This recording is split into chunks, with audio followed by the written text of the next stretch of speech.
Hey everyone. So today I just wanted to kind of share with you guys and piggyback on my last post, my last video post, because I had something I had a big aha I want to share with you guys.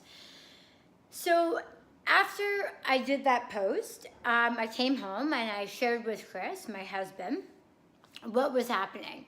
And, I saw that he was really upset by it. And I was like, are you okay? He's like, yeah, it's just like, it's your mortality, your life. And like, I don't like people messing with you.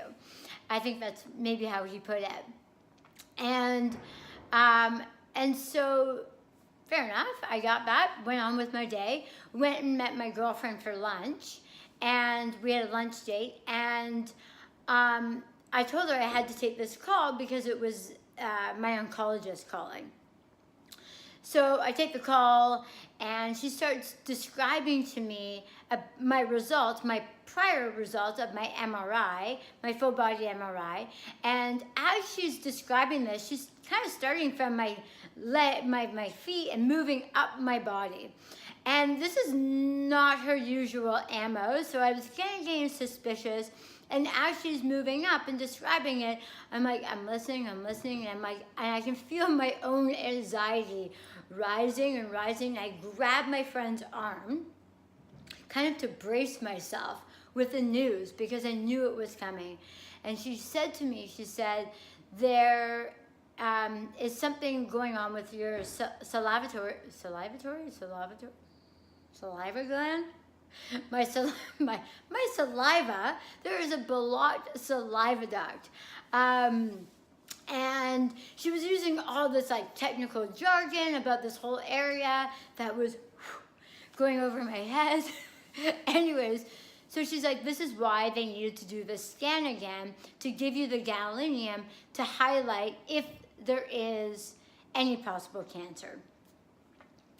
And in that moment, I kind of was feeling this fear come up. And then I got off the phone and I was saying to my girlfriend, like, I'm not going to play that fear, jump on the fear train because it doesn't serve me. I did that for many years, the worrying, the fears, the anxiety. That had to do a lot with my post-traumatic stress. I now understand that it's a waste of energy. I don't need to give it any weight until I know that there's actually something that I possibly have to worry about. So I was like, I'm gonna let it go, hand it over. And so I get on with my day, and within getting on with my day, I made some executive decision in my mind that I wasn't gonna share this news with Chris, just to spare him the worry or the fears that might come up for him. I thought that was a very mature decision in that moment. And I will share the news when there's something to actually share. Anyways, the next day, I am not feeling good. I'm starting to like just low energy. And I feel the fear creep in. Slowly but surely, it's rising up in my body. And so I text my girlfriend that I had lunch with, and I said, hey, could you just please send me some high vibe, energy loving my way, because I'm feeling the fear creep in. And as I was texting that, I had this big aha moment. I thought to myself, oh my God, I'm withholding something from Chris. I am not speaking my truth. I am not sharing what's happening in me. I would never, ever advise anyone I work with and help coach through their health issues, I would never advise someone to do that. And why would I never advise it? It's because from my own experience, when we hold stuff in, it creates more pain, more illness, more suffering. Of course, because my body was fatigued, I was feeling more muscle pain, and all the anxiety was coming in. And I realized in that moment, I'm texting my girlfriend like, oh my gosh, I just had this big aha, holy crap, I would never advise anyone to do this. I'm saying all this, I was like, well, maybe there's a way I can still not tell Chris. And like, I'm not fooling anyone. I knew I had to speak my truth. So later that evening, I shared with Chris what was going on. And I said, look, I was withholding this information because I wanted to spare you any fear and worry. In that moment, I thought I'd play God and be able to control his feelings.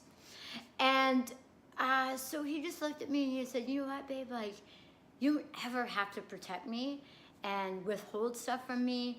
And he wasn't upset that I didn't tell him. He would have been upset if it actually was something and I didn't tell him. Then he might have had something to be upset about. But he said, like, look, like, it's okay. He said, you don't have to protect me. And there was this nice, beautiful, long pause, and I'm crying. And he said, look, it's also okay for me to have my own feelings about this. And I just looked at him and I kind of melted and I was like, you're right. Like, I can't protect you from that. Like, it's not my job. And it was a really beautiful life lesson. And I just really felt that it was important to share this with you because I think a lot of us want to protect other people. And not, even with our kids, we don't want to share our health situations, what's going on for them. But, sometimes I think we have to ask ourselves, is that doing a bigger disservice for yourself and also for them? There's a lot of life lessons that we learned from pain. And so, I just wanted to share that with you guys, and this is where I'm at. In truth,